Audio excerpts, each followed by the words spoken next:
Let's face it, you've probably wondered why you're still broke, despite working so hard.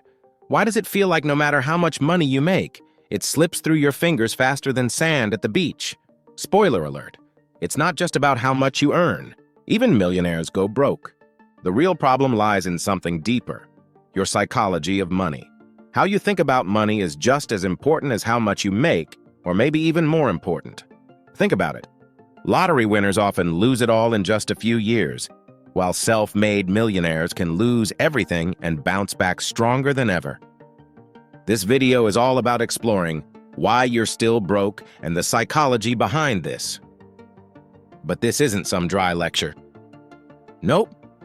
We're diving into hidden beliefs, the traps society sets for you, and strategies to completely flip your mindset.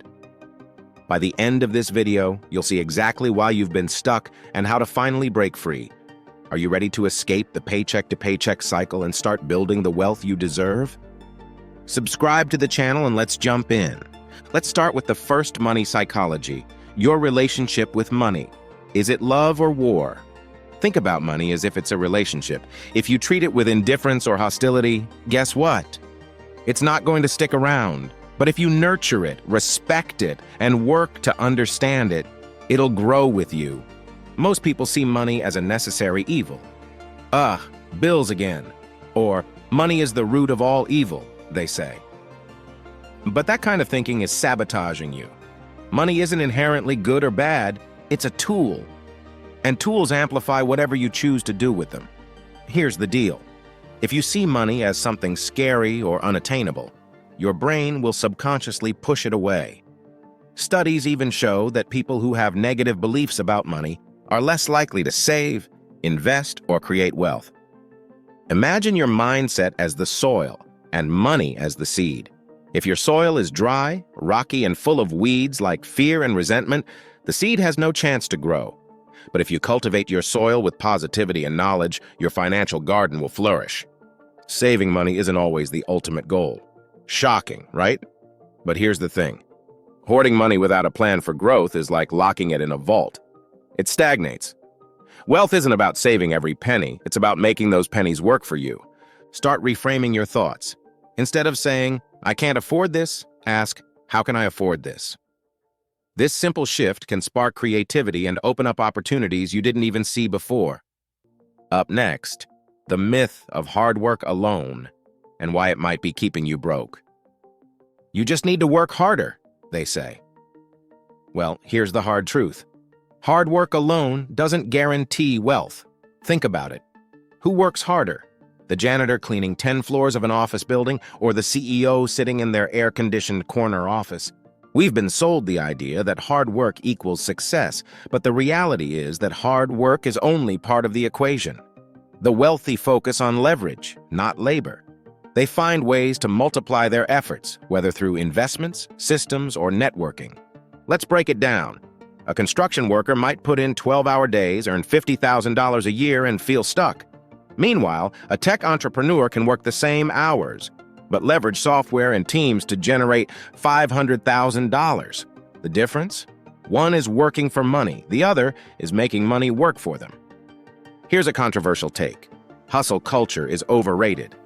Yes, grinding can get you started, but if you're still grinding years later without scaling or diversifying, you're stuck in a hamster wheel.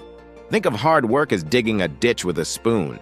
Sure, you'll make progress, but wouldn't it be smarter to use a shovel? Or better yet, a bulldozer? Wealthy people find their bulldozers. The takeaway? Start looking for ways to work smarter, not just harder. This could mean learning a new skill, automating parts of your business, or finding passive income streams. Hard work is great, but strategy is what creates wealth. Do you know what keeps most people broke? Spending money they don't have to impress people they don't even like. Social media has made this worse. Everyone's flexing their new car, designer shoes, or exotic vacation. And it's tempting to keep up, even if it means going into debt. But here's the thing. Wealthy people don't play this game. They prioritize substance over style. A study by Thomas Stanley, author of The Millionaire Next Door, found that most millionaires live well below their means. They're not buying the latest gadgets or flashy cars. They're investing in things that grow their wealth. Think of your income as a bucket of water. Spending on unnecessary luxuries is like poking holes in that bucket. The water drains before you even realize what's happening. Let me share a story that really illustrates this situation. I had a neighbor who bought a luxury car on a loan with sky-high payments. 6 months later, it was repossessed, and they were back to square one. Meanwhile, the quiet millionaire down the street drove the same car for 10 years, investing the difference. The takeaway? Stop trying to look rich. Start focusing on being rich. If you're spending more on your image than your investments, it's time for a reality check. By the way, if you're enjoying the video so far and want more topics like this, comment the word "more" so I know. Let's dive into the next money psychology, the trap of instant gratification. Let's face it, we live in an instant world. Want food? DoorDash, need entertainment, Netflix, craving likes, Instagram. Everything is just a click away. But when it comes to building wealth, patience is a superpower that most people simply don't have. Here's the hard truth. Every time you choose instant gratification, you're not just spending money, you're trading your future wealth for short-term pleasure. It's like eating your seed corn instead of planting it, and waiting for a bountiful harvest. Did you know that dopamine, the same chemical tied to addiction, spikes every time you make a purchase? This is why shopping feels so rewarding in the moment but leaves you with buyer's remorse later. It's like a sugar rush for your brain, quick, satisfying, but ultimately unsustainable. Imagine planting a seed. If you water it patiently, it'll grow into a sturdy tree that bears fruit for decades. But if you dig it up every day to check on it, or worse, eat the seed, you'll never see the tree. Instant gratification works the same way. It robs you of the chance to grow your wealth over time. Here is an example that illustrates this perfectly. Anna justified her weekly splurges on clothes and gadgets with, "I deserve it." But when her car broke down, she had nothing saved for the emergency. That's when she realized her treats weren't rewards. They were sabotaging her financial security. Here's a simple exercise. Before making any purchase, pause and ask, will this matter a year from now? The wealthy practice this discipline daily, delaying gratification to build something far greater, a life of freedom and abundance. Let me ask you a question. Are you stuck in a scarcity mindset? This mindset whispers, there's never enough. It makes you hoard money, avoid risks, and believe that wealth is only for a lucky few. Meanwhile, an abundance mindset says, money is infinite and opportunities are everywhere. Saving every penny isn't always the smartest move. Yes, you heard that right. Sometimes spending strategically on education, networking, or investments yields higher returns. Wealthy people don't just save, they invest in their future. Imagine holding sand in your fist. The tighter you grip, the more it slips through your fingers. That's scarcity. An open hand, however, can hold much more.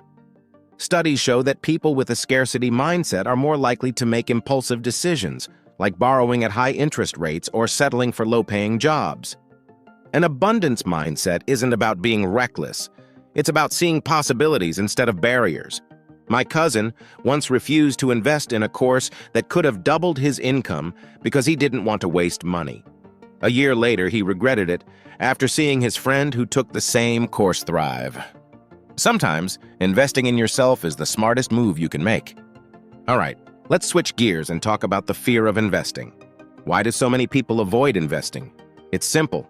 Fear of losing money. But here's the kicker. Not investing is the biggest risk of all. Inflation eats away at your savings, meaning your money loses value over time. Consider this.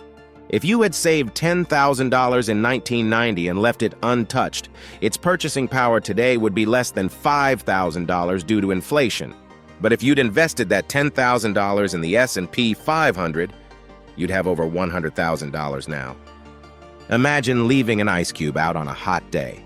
That's what happens to your savings when you let inflation melt it away.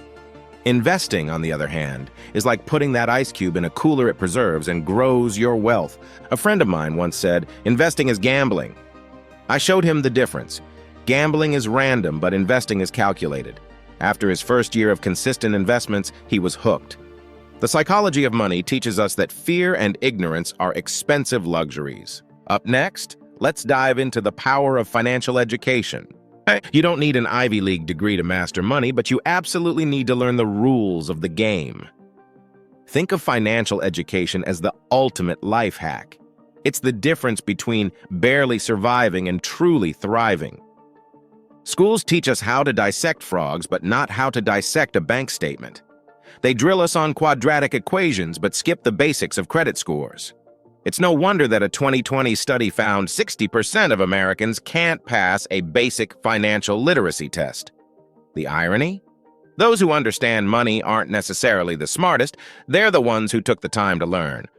Formal education is overrated when it comes to wealth building. The world's richest people didn't sit in classrooms waiting for permission to succeed. They sought knowledge on their own. Oprah Winfrey read her way to self-awareness, and Mark Zuckerberg taught himself programming. Similarly, you don't need a fancy degree to master your finances. You need curiosity and consistency. Picture financial knowledge as a treasure map. Without it, you're lost in a dense jungle of debt, expenses, and confusion. But with it, you've got the coordinates to financial freedom, avoiding traps like high-interest loans and impulse spending. When I first stumbled upon the concept of compound interest, it was like discovering a cheat code for life. I realized that money wasn't just something I earned, it was something I could grow. Every dollar became a seed, and the more I learned, the better I became at cultivating a financial garden. The takeaway? Start small. Read one book on money management. Watch videos like this one. Take one step every day to learn something new about your finances. Over time, those steps will lead to leaps, and then to the freedom you've always dreamed of. All right, what's one thing you wish you'd learned about money in school? Let me know in the comments. I bet others feel the same way. All right, let's dive into the next reason why you're still broke, and that is emotional spending, the hidden saboteur. Here's a tough question. How often do you buy things to feel better? Be honest, those treat-yourself moments feel great in the moment, don't they? But here's the catch. Emotional spending is a sneaky saboteur that can quietly dismantle your finances, one treat at a time. Emotional spending doesn't just spike during personal stress. Studies reveal it's also tied to societal triggers, like advertising campaigns that exploit your feelings of inadequacy. Ever notice how perfume ads promise confidence, or how luxury cars promise success? That's not just clever marketing, it's psychological warfare on your wallet. The irony? These purchases rarely fill the emotional void they're marketed to solve. Picture a leaky faucet dripping water all day. At first, it seems harmless, just a few drops. But over weeks, months, even years, those drips add up to gallons of wasted water. That's emotional spending. Each unnecessary purchase seems minor, but together they form a tidal wave that drowns your financial goals. A friend of mine once confessed she spent $500 on clothes after a breakup. Did it make her feel better? Briefly. She loved the rush of buying something new, but when the credit card bill arrived, the anxiety returned tenfold. The emotional high was short-lived, but the financial consequences lingered for months. The takeaway? Next time you feel the urge to shop away your feelings, pause and ask yourself two key questions. Do I need this? And am I trying to soothe an emotion? Write down how you're feeling instead of buying something. A journal is way cheaper than a designer handbag, and it doesn't charge interest. The psychology of money reminds us that financial self-awareness is a superpower. Master it, and you'll spend money consciously, not emotionally. Let's dive into the illusion of, I'll save later. Procrastination is the thief of wealth, and the most cunning thief at that. It whispers in your ear, you can start saving next month. You'll have more money then. But here's the brutal truth. If you can't save $10 out of $100, what makes you think you'll save $10,000 out of $100,000? Spoiler alert, you won't. Waiting for a massive paycheck to start saving is like waiting for a sunny day in Seattle. It might happen, but it's unreliable. The real secret, big wins are built on small, consistent habits. Even saving just $5 a week creates momentum. It's less about the amount and more about establishing the habit. Research shows that people who automate their savings are 80% more likely to achieve their financial goals. Why? Because automation removes the weakest link in your financial plan, your willpower. It's the set-it-and-forget-it magic that ensures your money grows without daily decision-making. Think of a snowball rolling downhill. At first, it's tiny and unimpressive, but with every rotation, it picks up snow, growing larger and gaining momentum. That's the power of consistent savings. It transforms small efforts into massive results over time. Consider Warren Buffett, one of the wealthiest people in the world. He didn't build his empire overnight. In fact, he started saving and investing small amounts as a teenager. By allowing his wealth to compound over decades, he turned pennies into billions. The takeaway? Start today, no matter how small. Open a high-yield savings account or set up an automatic transfer even if it's just $20 a month. Remember, consistency beats intensity. Think of it as planting seeds that will grow into a financial forest for your future. Your future self will thank you, not just for the money, but for the peace of mind that comes with knowing you started early. After all, the best time to start saving was yesterday. The second best time, right now. Finally, let's challenge the ultimate myth. Wealth isn't just about money. Let that sink in for a moment. If wealth were purely financial, why are some billionaires depressed while people in modest villages are some of the happiest on earth? Here's the truth. Wealth is freedom. It's the ability to spend your time how you want, live without financial fear, and nurture what truly matters, your health, relationships, and passions. Did you know that studies show happiness levels plateau after earning about $75,000 a year in the US? Beyond that, more money doesn't significantly boost happiness. Why? Because after basic needs and a few comforts are met, fulfillment comes from how you live, not how much you earn. It's about creating a life aligned with your values, not a life stuffed with material clutter. Picture a scale. On one side, you have money. On the other, you have time, health, and happiness. Balance is the goal. Load one side too heavily and your life tips over. You could have millions in the bank, but if you're too stressed or sick to enjoy it, is that real wealth? Here's the irony.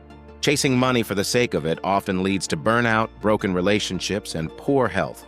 True wealth isn't about working endless hours to stack cash. It's about designing a life where money works for you, not the other way around. Here is a story that illustrates this. Lucia was earning 6 figures but working 80-hour weeks. She had no time for his family or his health. When she scaled back his hours and focused on his passions, she made less money, but she was infinitely richer in happiness. The takeaway? Redefine your own version of wealth. Ask yourself, what does freedom look like to me? For some, it's financial independence. For others, it's time to pursue creative projects, travel, or spend time with loved ones. Once you understand your why, you can design your financial plan around that vision. So why are you still broke? Maybe you've been chasing the wrong goal all along. Fix your psychology, and the money and fulfillment follow. And that's it for today's video, Why You're Still Broke, the psychology behind money. But before you click away, let's get one thing straight. Your financial situation isn't set in stone. It's not some cruel hand dealt by fate. It's a reflection of your choices, beliefs, and most importantly, the actions you take starting today. Remember, the journey to financial freedom doesn't start with your paycheck. It starts with your mindset. You have the power to shift your thinking, break old habits, and create a life where money isn't a constant worry. It's a tool you control. Here's the question I want to leave you with. Which insight from this video hit home the most? Was it the realization that wealth is more than money? Or maybe the cold truth about emotional spending? Let me know in the comments. I genuinely want to hear your thoughts.